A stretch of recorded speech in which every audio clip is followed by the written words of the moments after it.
Knicks family, what's poppin' is your boy. Ladies and gentlemen, I've been getting emails, calls, texts, DMs about Kai Sotto. So we're going to break down his game. And by the end of this video, determine, is he hype or is he the real deal? How would he fit with the New York Knicks? And will they draft this young man? Let's go. The second annual NBK draft party in Atlantic City. There'll be a live podcast, live DJ, live video shoot. $40 for a VIP ticket, $30 for draft night only. Get your tickets now.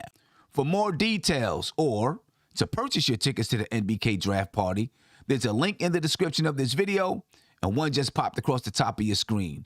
You have until about June 20th to make your purchase, ladies and gentlemen, so please get that done. Now, let's get to Kai Sotto. The young man is 20 years old, and he just turned 20 on May the 10th, ladies and gentlemen. He's 7'2", 240 pounds, obviously plays the center position, and he hails from Las Piñas in the Philippines. He'd be the first Philippine-born player in the NBA. He last played for the Adelaide 36ers in the NBL, where he averaged 7.5 points per game, just under a block per game, and 4.5 rebounds per game. Shot 50% from the field, 38% from the three-point line, and 69% from the free throw line. Right now, Sotto was on everybody's radar. So most of your general fans who are just learning about him are going to recognize him from the NBL and obviously as a draft prospect. But he also played AAU basketball in the United States for the Skill Factory. He also played with that team on an international level. But I do think it's good experience that he's been able to play in the United States, understand the way the game is played here. It's going to go a long way with him transitioning to the NBA. He didn't get a chance to play in the G League. There were some COVID issues that stopped him from playing in the G League for the Ignite. So that AAU experience helps him to transition. Now that we have an overview of Kai Sotto, I want to take a look into his skill set. I'm not just going to break down his strengths and his weaknesses, but we're going to look at attributes that I believe will transition or translate to the NBA. And if you watch my videos, you know that footwork is very, very important to me. So this is the first thing we're going to look at, footwork. We're going to take a look at a video, just one single clip that I believe displays his potential to be a big man that has very good footwork. Because in this clip, he displays an assortment of footwork techniques. Let's take a look. You'll see him jab step to the left and then stab to the left so he can spin back to the right, fake it, back to the left, pump fake, and then steps through for a strong layup. Ladies and gentlemen, that was an impressive array of footwork techniques. The question is, will it translate to the NBA? That was on a high school level. I'll say this, footwork normally translates. It's about the speed and the strength. Does he have enough speed and strength right now for his footwork, an array of moves, to translate to the NBA? I'm not exactly sure. It's a great question. You tell me. Leave it in the comment section. But he's 20 years old. He'll have time to build his speed, to build more strength, so that those moves can translate to the NBA. Now, you might have noticed in that clip that he had the ball in his left hand as if it was his dominant hand. But after he goes through his array of moves and then steps through, he finishes with his right hand. Now, his trainer, Jeremiah Boswell, on the Lakers Nation podcast explains the advantages that Sotto might have being able to score with both hands around the rim. Take a listen. Kai is actually right-handed, that he writes with his right hand. He just happens to play basketball left-handed. And of course, LeBron James is the same way, just the inverse. He's left-handed, but plays basketball with his right hand. Is that an advantage for Kai that he tends to do things with his right? Like, does that make his offhand stronger compared to a typical player, or is there maybe no impact? Yeah, I mean, I think it's huge when you think about bigs, right? So much of what they do historically, and even just in pick and roll play, right? they're playing around the rim. They're in the lane, right? Even those little short roll floaters. And to have the option to go with either hand is critical. It's huge, right? Like, you're not getting your shot blocked, by trying to shoot with your inside hand. And so I think that's really big for him. I think he's actually even going to have go-to moves on the block with his right hand because he's just so comfortable either way. And like we said, he's good off his left foot as well. And so when you go off your left foot, it's natural to go right hand. So I think that's a big part of his upside. I think, like I said, I think one of his go-to moves will end up being a righty little kind of a quick floater, not really a hook, kind of an in-between shot. So I think it's a huge advantage. So while we veered off just a bit and spoke about his ability to use both hands around the rim, we established that he has good footwork and it should translate to the NBA. And you're seeing in that clip, ladies and gentlemen, that he can operate from the mid post using that footwork. He can operate in the low post using that footwork. And footwork, it extends to every single part of the basketball game, and it seems evident that he has good footwork, and he'll continue to develop his footwork. Let's talk about another part of his game, ladies and gentlemen, and that's the ability to put the ball on the floor, because he's shown glimpses of doing so. Take a look. In this clip, he's got the ball on the wing. He takes 1, 2, 3 hard dribbles to the left, spins back using that footwork, and finishes with the right hand. And then in this clip, he sets a screen, pops off the screen, catches the ball at the top of the key, throws a pump fake, puts the ball on the floor, and goes to the rack, ladies and gentlemen.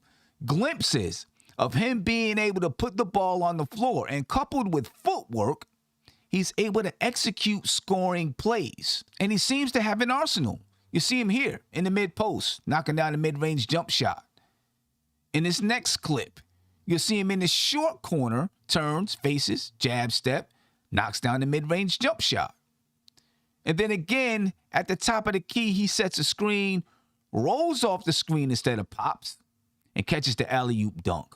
Ladies and gentlemen, he has the skill set. But does he have the strength and the speed? I'm going to go back to that. Because in the NBA, defenses are tougher. Guys are going to get up in your face. Seeing those clips, the defenders, they let him shoot.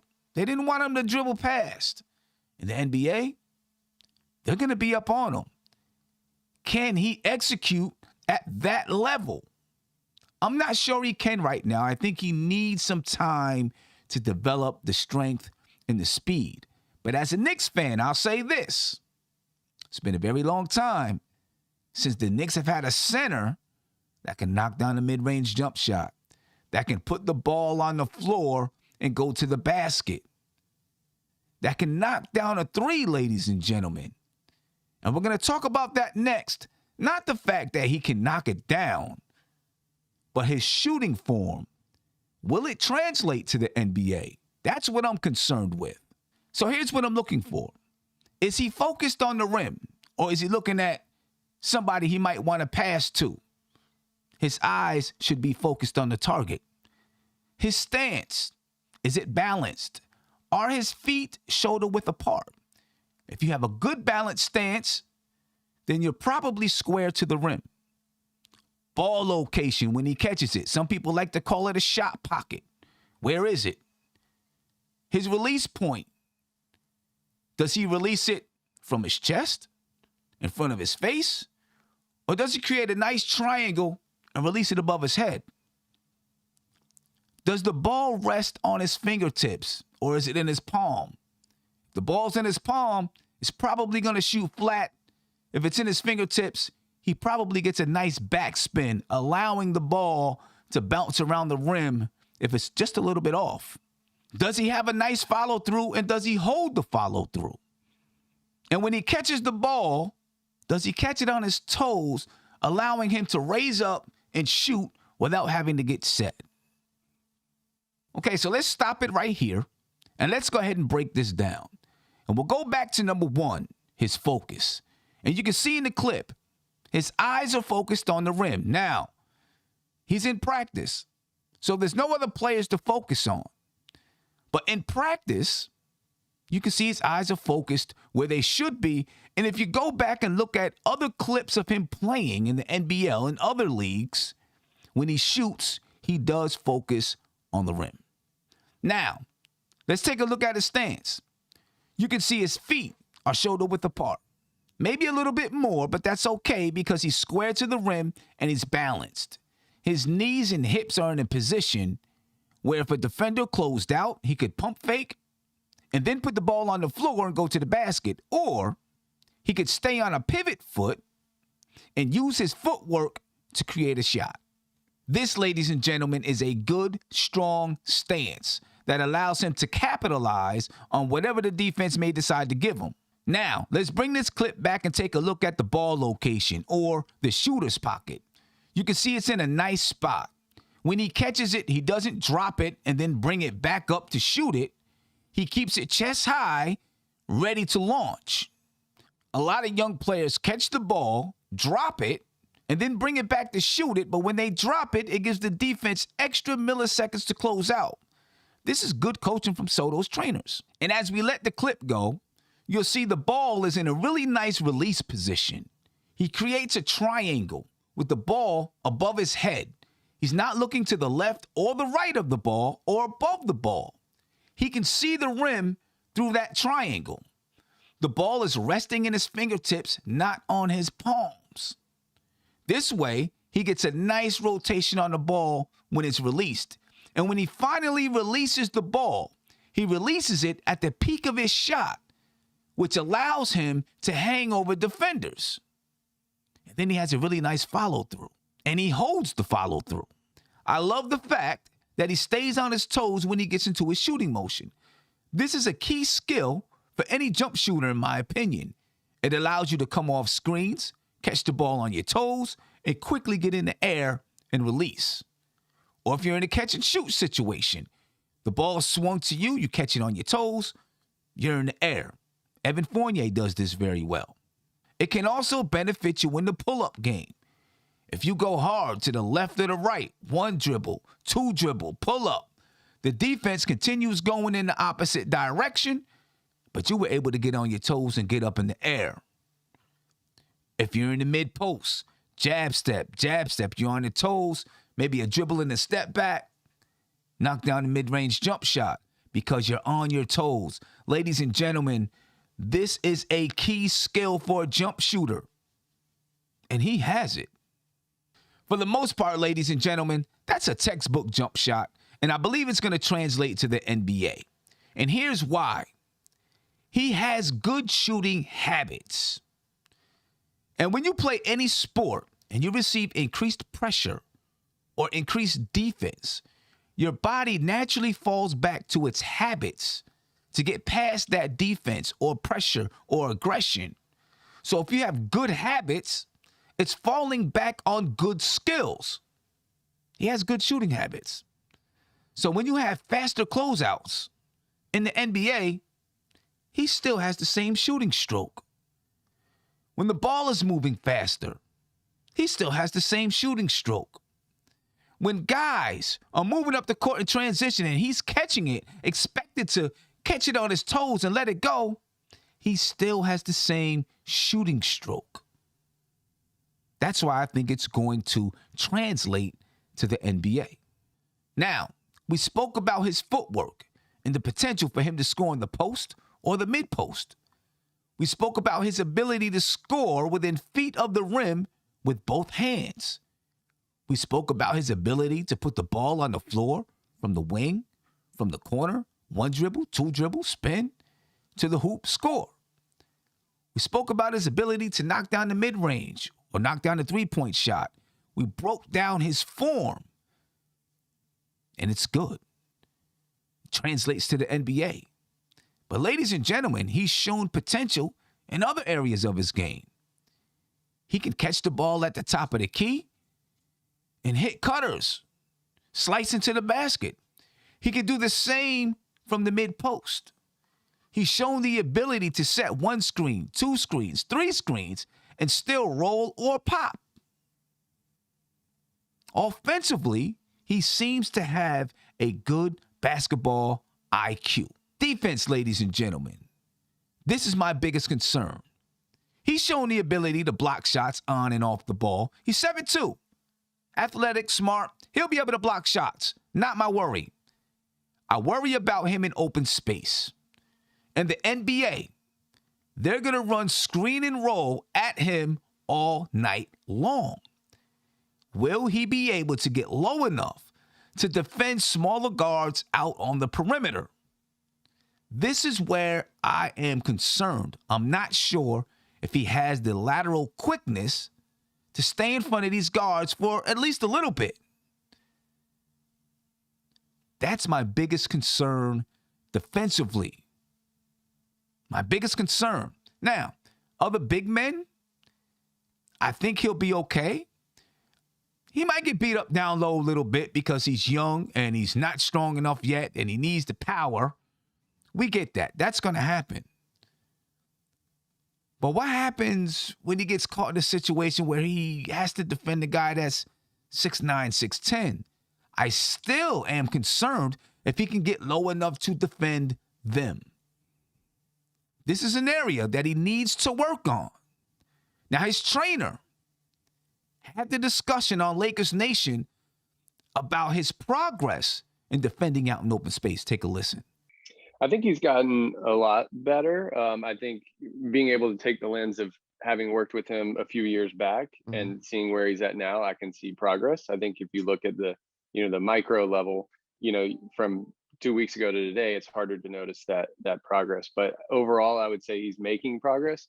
But I also think one thing that's really helped him, and I can see in his growth, is that he's so long, right? He's 7'2", wingspan is really long, and so he used to not understand how to make up ground with his length. So if he gets beat laterally, he didn't understand how big he was and how stretching out could block a shot, contest a shot, change a shot.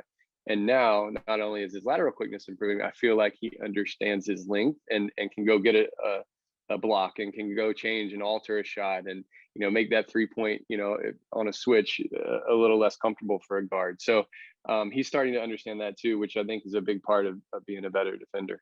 Now, his trainer seemed a little bit suspect about whether or not he could defend in space. He cleaned it up, though, and said he's making progress and talked about that he's learning to use his length. But ladies and gentlemen, his ability to defend smaller guards in the screen and roll is going to be pivotal in his ability to stay in the NBA. That pick and roll is the most used play in the league, ladies and gentlemen. So he's got to figure it out. And look, he's got good trainers. And I think they know that he's 7'2". It's hard for him to get that low. He's long. So his lateral quickness, naturally, it's going to be slower, right? But folks,